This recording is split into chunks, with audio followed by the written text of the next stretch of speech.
नमस्कार दोस्तों, स्वागत है आपका हमारे इस यूट्यूब चैनल में। दोस्तों आज के इस वीडियो में भारतीय इतिहास के मोस्ट इंपॉर्टेंट टॉपिक 12वां लेकर आ गया हूं, जो कि आपके आने वाले ग्रुप डी एग्जाम के लिए बहुत ही महत्वपूर्ण वीडियो है दोस्तों। तो वीडियो को पूरा जरूर देखिएगा। वीडियो पसंद आया दोस्तों तो एक लाइक जरूर कर दीजिएगा। चैनल पर नए हैं तो चैनल को जरूर सब्सक्राइब कर लीजिएगा। दोस्तों इस चैनल के माध्यम से आने वाले आरआरसी ग्रुप डी एग्जाम के लिए GK, GS, current affairs, reasoning, physics, biology, chemistry, math और जीके, करंट और साइंस मिक्स के डेली वीडियो आपको चैनल के माध्यम से मिल रहे हैं। इसके अलावा दोस्तों हमारा एक और चैनल है ओम जायसवाल। आप इस चैनल को भी जरूर से जरूर सब्सक्राइब कर लीजिए, क्योंकि इस चैनल के माध्यम से आपको science topic wise, GK topic wise, math topic wise और जितने भी टॉपिक वाइज वीडियो दोस्तों सारा ओम जायसवाल चैनल से मिलेगा। तो आप चैनल को सब्सक्राइब जरूर कर लीजिएगा। तो चलिए दोस्तों आज की वीडियो को स्टार्ट करते हैं। देखते हैं सबसे पहला क्वेश्चन क्या है। सबसे पहला क्वेश्चन है दोस्तों, विजयनगर साम्राज्य की स्थापना किसने की थी। वेरी इंपॉर्टेंट क्वेश्चन और मैक्सिमम बार ये क्वेश्चन रिपीट होता है मैक्सिमम रेलवे के एग्जामों में। आपको बताना है कि जो विजयनगर थे उस साम्राज्य था उसकी स्थापना किसने की थी। इसका राइट आंसर हो जाएगा दोस्तों ऑप्शन नंबर ए यानी हरिहर और बुक्का।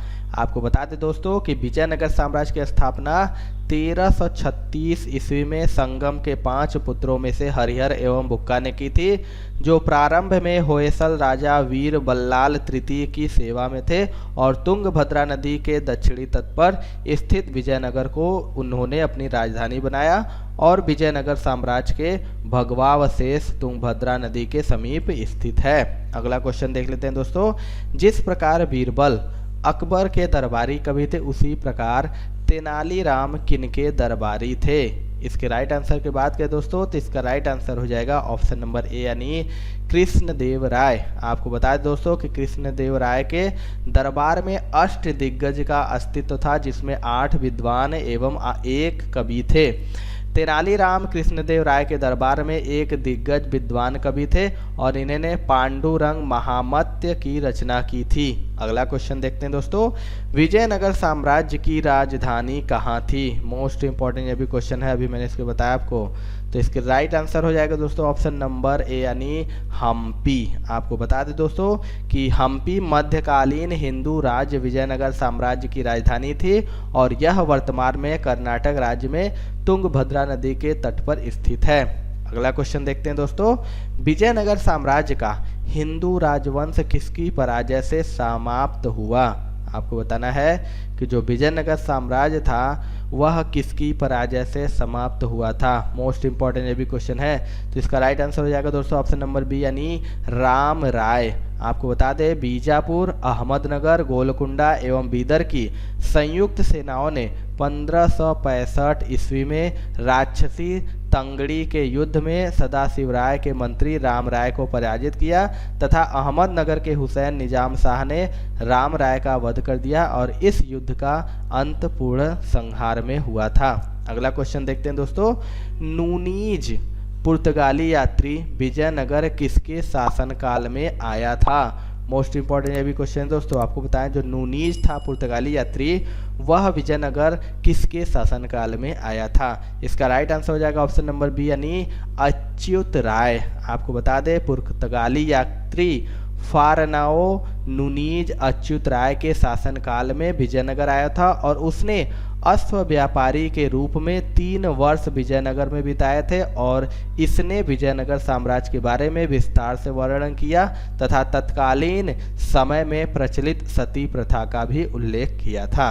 आगे देख लेते हैं दोस्तों आने वाले ग्रुप डी एग्जाम के लिए हमने गणित के 500 प्लस महत्वपूर्ण प्रश्नों का एक ई बुक तैयार करवाया है, जो कि आपके रेलवे ग्रुप डी 2022 के लिए स्पेशली ई बुक है दोस्तों।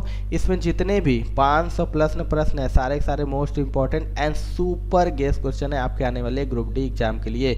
तो दोस्तों आप इस ई बुक को जरूर से जरूर ले लीजिए, इसका लिंक आपको डिस्क्रिप्शन बॉक्स में मिल जाएगा। इसके अलावा दोस्तों हमारा एक और ई बुक है 70 प्लस महत्वपूर्ण टॉपिक का। कोई भी ऐसा टॉपिक नहीं दोस्तों जो आपके एग्जाम के लिए जरूरी ना हो, सारे के सारे टॉपिक मोस्ट इंपॉर्टेंट है आपके आने वाले ग्रुप डी एग्जाम के लिए। तो आप इस ई बुक को भी जरूर से जरूर ले लीजिए, इसका लिंक आपको डिस्क्रिप्शन बॉक्स में मिल जाएगा। अगला क्वेश्चन है दोस्तों, विजयनगर साम्राज्य के पूर्ण उत्थान काल में विजयनगर की यात्रा करने वाला इतावली पर्यटक कौन था। आपको बताना है कि जो विजयनगर साम्राज्य पूर्ण उत्थान में था, तो विजयनगर की यात्रा करने वाला इतालवी पर्यटक कौन था? इसका आंसर हो जाएगा ऑप्शन नंबर डी यानी निकोलो कोंटी। आपको बता दें कि निकोलो कोंटी विजयनगर आने वाला सबसे पहला इतालवी यूरोपीय यात्री था जो देवराय प्रथम के शासनकाल में यहाँ पहुंचा था, और इसने विजयनगर के शहर, उसके दरबार, वहाँ की प्रथाओं, मुद्रा और त्योहारों तथा अन्य विषयों पर विशद वर्णन प्रस्तुत किया है। अगला क्वेश्चन देखते हैं दोस्तों, हम्पी किस साम्राज्य का अवशेष है? आपको बताना है जो हम्पी है वह किस साम्राज्य का अवशेष है। वेरी वेरी वेरी इंपॉर्टेंट ये भी क्वेश्चन है और मैक्सिमम बार रिपीट हुआ है।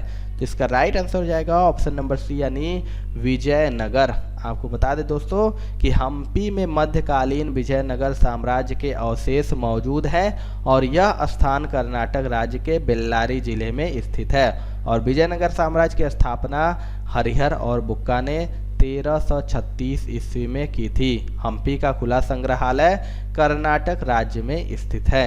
अगला क्वेश्चन देखते हैं। दोस्तों यदि आप रेलवे एग्जाम्स की प्रिपरेशन कर रहे हैं तो अनअकैडमी दोस्तों लेके आ गया है अभ्यास रेलवे ग्रुप डी का बैच, जो कि 5 जनवरी से स्टार्ट है, जो आपको पूरा सिलेबस दोस्तों आपको कवर कराएगा, जो टॉप एजुकेटर के माध्यम से कवर किए जाएंगे। आपको सारे नोट्स हिंदी और इंग्लिश में दिए जाएंगे और आपको रेज हैंड जो कि करने का फीचर भी अवेलेबल रहेगा। इसके साथ दोस्तों एनटीपीसी सीबीटी 2 के लिए स्पेशली बैच दोस्तों 5 जनवरी से स्टार्ट हुआ है, लक्ष्य बैच, जिसमें आपका कंप्लीट प्रिपरेशन कराया जा रहा है। तो आप इसके थ्रू कंप्लीट प्रिपरेशन कर सकते हैं आरआरबी सीबीटी 2 के। एंड दोस्तों एक नया फीचर भी ऐड किया गया है, रेज हैंड। क्लास के दौरान आप सिंपली एजुकेटर से डायरेक्ट कांटेक्ट कर सकते हैं, बात कर सकते हैं, इसका भी आप फायदा ले सकते हैं। तो सब्सक्रिप्शन आप अभी ले लीजिए, और दोस्तों इस कोड का इस्तेमाल करेंगे अगर आप OJ10, इससे आपको 10% का डिस्काउंट भी मिल जाएगा। तो जल्दी से सब्सक्रिप्शन ले लीजिए। वाडियार किसके शासन थे? आपको बताना है कि जो वाडियार थे वह इनमें से किसके शासक थे? राइट आंसर हो जाएगा ऑप्शन नंबर ए यानी मैसूर का देसी राज्य। आपको बताया दोस्तों कि 1565 ईस्वी में तालीकोटा युद्ध में विजयनगर की पराजय के बाद वेंकट द्वितीय के समय में मैसूर में वाडियार राजवंश की स्थापना हुई थी, और यह विजयनगर का ही एक भाग था। अगला क्वेश्चन देखते हैं दोस्तों, द्वार समुद्र किसकी राजधानी थी? आपको बताना है कि जो द्वार समुद्र थी वह किसकी राजधानी थी।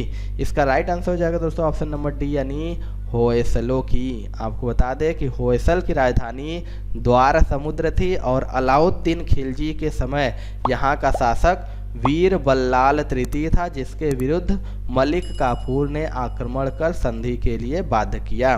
अगला क्वेश्चन देख लेते हैं दोस्तों, गोलकुंडा किला किस राज्य में है? मोस्ट इंपॉर्टेंट क्वेश्चन है। आपको बताना है जो गोलकुंडा किला है वह किस राज्य में स्थित है। इसका आंसर हो जाएगा दोस्तों ऑप्शन नंबर डी यानी आंध्र प्रदेश। बता दें गोलकुंडा किला आंध्र प्रदेश में है, और यह 400 फीट ऊंचा ग्रेनाइट की पहाड़ी पर स्थित है, और उसके 3 परकोटे हैं तथा उसका परिमाप 7 मील के लगभग है, और इस पर 87 बुर्ज बने हैं, और दुर्ग के अंदर कुतुब शाही बेगमों के भवन उल्लेखनीय है। अगला क्वेश्चन देखते हैं दोस्तों, गोलकुंडा कहाँ अवस्थित है? अभी अभी मैंने बताया, आपको बताना है कि जो गोलकुंडा है वह किस जगह पर अवस्थित है। तो राइट आंसर हो जाएगा ऑप्शन नंबर बी यानी हैदराबाद में। अभी मैंने बताया कि गोलकुंडा हैदराबाद में है, और यह देवगिरी के यादव और वारंगल के काकतीय शासकों के अधिकार में था, और 1310 ईस्वी में इस पर अलाउद्दीन खिलजी ने विजय प्राप्त की, और खिलजी के बाद यह फिर स्वतंत्र हो गया, और 1425 ईस्वी तक एक स्वतंत्र राज्य के रूप में बना रहा। अगला क्वेश्चन देख लेते हैं दोस्तों, बीजापुर का गोल गुंबद मकबरा किससे संबंधित है? मोस्ट इंपॉर्टेंट ये भी क्वेश्चन है। आपको अब बताना है कि जो बीजापुर का गोल गुंबद है, मकबरा है, वह किससे संबंधित है। राइट आंसर हो जाएगा ऑप्शन नंबर बी यानी मोहम्मद आदिल शाह। आपको बता दें कि गोल गुंबद कर्नाटक राज्य के बीजापुर शहर में स्थित आदिल शाह वंश के 7वें शासक मोहम्मद आदिल शाह का मकबरा है, और इसका निर्माण 1656 ईस्वी में हुआ था। अगला क्वेश्चन देख लेते हैं दोस्तों, गुलबर्गा इनमें से किस राज्य में स्थित है? आपको बताना है कि जो गुलबर्गा है वह इनमें से किस राज्य में स्थित है? इसका राइट आंसर हो जाएगा ऑप्शन नंबर सी यानी कर्नाटक। गुलबर्गा जो कि कर्नाटक राज्य में स्थित है और गुलबर्गा भारत की स्वतंत्रता के पूर्व निजाम राज्य हैदराबाद का एक हिस्सा था और इसकी स्थापना 14वीं शताब्दी में बहमनी सुल्तान अलाउद्दीन हसन गंगू ने की थी। अगला क्वेश्चन देखते हैं दोस्तों, चार मीनार स्थित है। मोस्ट इंपॉर्टेंट ये भी क्वेश्चन है, आपको बताना है जो चार मीनार है वह कहाँ पर स्थित है। इसका राइट आंसर हो जाएगा ऑप्शन नंबर ए यानी हैदराबाद। आपको बता दें चार मीनार हैदराबाद में स्थित है और इसे मोहम्मद कुली कुतुब शाह द्वारा 1591 ईस्वी में बनवाया गया था और यह पुराने शहर के मध्य में स्थित है और इसकी ऊंचाई 180 फीट है। अगला क्वेश्चन देखते हैं दोस्तों, बेलूर और हेलीवीड में निर्माण किए गए मंदिर किस शताब्दी के हैं? आपको बताना है कि जो बेलूर और हेलीवीड में मंदिर निर्माण किए गए हैं वह किस शताब्दी के हैं? तो इसका राइट आंसर हो जाएगा ऑप्शन नंबर ए यानी 12वीं शताब्दी। आपको बताएं दोस्तों कि बेलूर और हेलीवीड में 12वीं शताब्दी ईस्वी में अनेक मंदिरों का निर्माण कराया गया और हेलीवीड होयसल वंश की राजधानी द्वार समुद्र का वर्तमान नाम है और यह कर्नाटक के 2 जिले में स्थित है और यहाँ स्थित मंदिरों में होयसलेश्वर का प्राचीन मंदिर विख्यात है। अगला क्वेश्चन देखते हैं दोस्तों, हेलीवीड में किसके द्वारा भव्य मंदिर बनवाया गया था? आपको बताना है कि जो हेलीवीड था उस किसके द्वारा भव्य मंदिर बनवाया गया था? इसका राइट आंसर हो जाएगा ऑप्शन नंबर बी यानी होयसल। आपको बताया दोस्तों कि हेलीवीड यानी प्राचीर द्वार समुद्र वर्तमान में कर्नाटक में बेलूर के समीप स्थित है और यह होयसल वंश के राजाओं की राजधानी रही थी और यहाँ होयसल नरेश विष्णुवर्धन ने होयसलेश्वर का भव्य मंदिर बनवाया था। अगला क्वेश्चन देख लेते हैं दोस्तों, किसने अपनी राजधानी दिल्ली से देवगिरी स्थानांतरित की जिसे उसने दौलताबाद नाम दिया? मोस्ट इंपॉर्टेंट क्वेश्चन है, आपको बताना है कि इनमें से किस शासक ने दिल्ली से देवगिरी अपनी राजधानी को स्थानांतरित किया था जिसका नाम दौलताबाद रखा था? इसका राइट आंसर हो जाएगा ऑप्शन नंबर डी यानी मोहम्मद बिन तुगलक। आपको बता दें कि मोहम्मद बिन तुगलक ने अपनी राजधानी दिल्ली से देवगिरी स्थानांतरित किया जिसे उसने दौलताबाद नाम दिया और बनरी के अनुसार साम्राज्य के केंद्र में होने के कारण सुल्तान ने देवगिरी को राजधानी बनाया था। अगला क्वेश्चन देखते हैं दोस्तों, सल्तनत काल के दौरान भूमि वितरण और प्रशासनिक प्रणाली का एक अद्भुत प्रकाश विकसित हुआ था जिसे क्या कहा गया है? आपको बताना है इसमें से इसका राइट आंसर क्या है। तो इसका राइट आंसर हो जाएगा दोस्तों ऑप्शन नंबर सी यानी इक्तादारी। आपको बता दें कि सल्तनत काल के दौरान भूमि वितरण और प्रशासनिक प्रणाली का एक अद्भुत प्रकार विकसित हुआ जिसे इक्तदारी कहा जाता था और भारत में इक्ता व्यवस्था की शुरुआत इल्तुतमिश ने की थी। अगला क्वेश्चन देखते हैं दोस्तों, दक्षिण भारत से उत्तर भारत में भक्ति आंदोलन किसने चलाया था? मोस्ट इंपॉर्टेंट जो भी क्वेश्चन है, आपको बताना है कि दक्षिण भारत से उत्तर भारत में भक्ति आंदोलन किसने चलाया था? इसका right answer option number A हो जाएगा यानी रामानंद। आपको बता दें दोस्तों कि रामानंद भगवान राम के उपासक थे और इनका जन्म प्रयाग में हुआ था और वे बनारस में रहते थे और इनके संबंध में एक पद प्रचलित है जिसका अर्थ है कि पहले द्रविड़ देश में भक्ति उदित हुई जिसे रामानंद उत्तर भारत में ले आए। अगला क्वेश्चन देखते हैं दोस्तों, चैतन्य महाप्रभु किस संप्रदाय से जुड़े थे? मोस्ट इंपॉर्टेंट ये भी क्वेश्चन है दोस्तों, आपको बताना है जो चैतन्य महाप्रभु थे वह किस संप्रदाय से जुड़े थे? इसका राइट आंसर हो जाएगा ऑप्शन नंबर सी यानी गौड़ीय संप्रदाय। आपको बताया दोस्तों कि चैतन्य को बंगाल में आधुनिक वैष्णववाद जिसे गौड़ीय वैष्णव धर्म भी कहा जाता है का संस्थापक माना जाता है और भक्त कवियों में चैतन्य एकमात्र ऐसे कवि थे जिन्होंने मूर्ति पूजा का विरोध नहीं किया और इनके अनुयायी इन्हें गौरांग महाप्रभु के नाम से पूजते हैं। अगला क्वेश्चन देखते हैं दोस्तों, निम्नलिखित में से किसका मिलान गलत है? आपको बताना है कि इनमें से किसका मिलान गलत है। राइट आंसर हो जाएगा दोस्तों ऑप्शन नंबर डी यानी वल्लभाचार्य। आपको बता दें कि वल्लभाचार्य वैष्णव धर्म के महान संत थे और काशी में इनका जन्म हुआ था और आगे चलकर वृंदावन में इन्होंने कृष्ण भक्ति धारा के पुष्टि संप्रदाय की स्थापना की थी। अगला क्वेश्चन देख लेते हैं दोस्तों, पुष्टि मार्ग के दर्शन की स्थापना किसने की? मोस्ट इम्पॉर्टेंट ये भी क्वेश्चन है, आपको बताना है जो पुष्टि मार्ग था दर्शन उसकी स्थापना किसने की थी? इसका राइट आंसर हो जाएगा ऑप्शन नंबर डी यानी वल्लभाचार्य ने। आपको बता दें दोस्तों कि पुष्टि मार्ग के दर्शन की स्थापना वल्लभाचार्य ने की थी और इन्होंने दक्षिण के विजयनगर राज्यसभा में शंकराचार्य के अद्वैतवादी सिद्धांतों वेदांत तथा मायावाद का खंडन करके ईश्वर भक्ति पर विशेष बल दिया था। अगला क्वेश्चन देख लेते हैं दोस्तों, अष्टछाप की स्थापना किसके द्वारा की गई? आपको बताना है जो अष्टछाप है उसकी स्थापना किसके द्वारा की गई?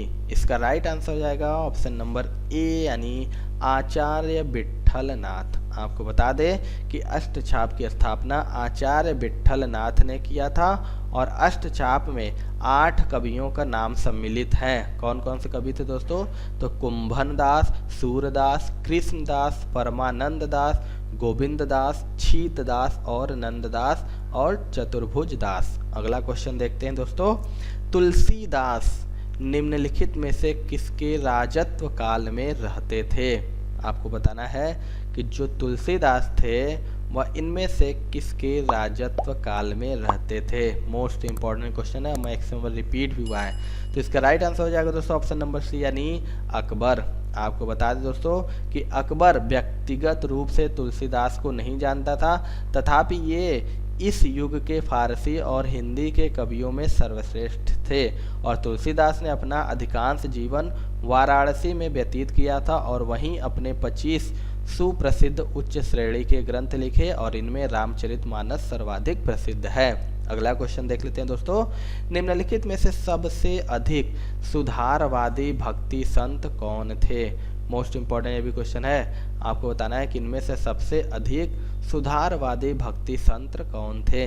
इसका राइट आंसर हो जाएगा ऑप्शन नंबर सी यानी कबीर। आपको बताया दोस्तों कि कबीर संत कवि और समाज सुधारक थे और ये सिकंदर लोदी के समकालीन थे और कबीर का जन्म लहतारा के पास 1398 ईस्वी में ज्येष्ठ पूर्णिमा को हुआ था और कबीर ने हिंदू मुसलमान सभी समाज में व्याप्त रूढ़िवाद तथा कट्टर पंथ का खुलकर विरोध किया था। कबीर की वाणी, उनके मुखर उपदेश, उनकी रचना बीजक, 52 अक्षरी और उलटबासी में देखे जा सकते हैं। तो ये थी दोस्तों आज की वीडियो। आपको वीडियो कैसा लगा कमेंट सेक्शन में जरूर बताइएगा। वीडियो पसंद आएगा दोस्तों तो एक लाइक जरूर कर दीजिएगा और हमारे चैनल पर नए हैं तो चैनल को सब्सक्राइब करके बेल आइकन जरूर दबा लीजिएगा, जिससे हम कोई वीडियो डालेंगे दोस्तों उसका नोटिफिकेशन आपको मिलता रहेगा। तो मिलते हैं दोस्तों अपने अगले वीडियो में, तब तक के लिए जय हिंद जय भारत।